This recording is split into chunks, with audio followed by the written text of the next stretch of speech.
The effort to free more hostages from Gaza is underway. An ABC News source says the U.S. is engaging in talks with Israel, Egypt, and Qatar to secure the release of a large number of hostages being held by Hamas. ABC's Melissa Adan has the latest.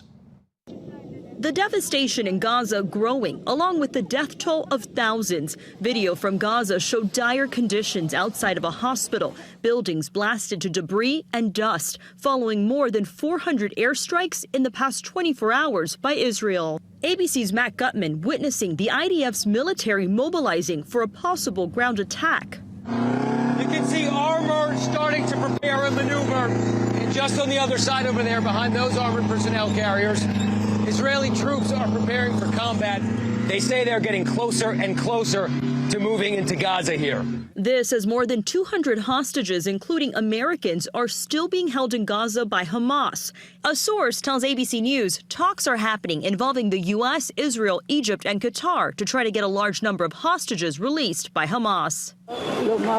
Pressure growing after 4 hostages have been released, including 85-year-old Yocheved Lifshitz. Her daughter translating, describing her experience being held in a vast network of tunnels she described like a spider web, which Hamas built under the Gaza Strip. While she was being taken, she was hit by sticks. President Biden asked at the White House Tuesday if he is urging Israel to delay its ground invasion. Israelis are making their own decisions. This as the U.S. is rushing additional warships, fighter jets, and missile defense systems to the region in case their war widens. In the past week, the Pentagon says Iranian-backed proxies have launched attacks on American troops in Iraq and Syria more than a dozen times. Secretary of State Antony Blinken with a warning today.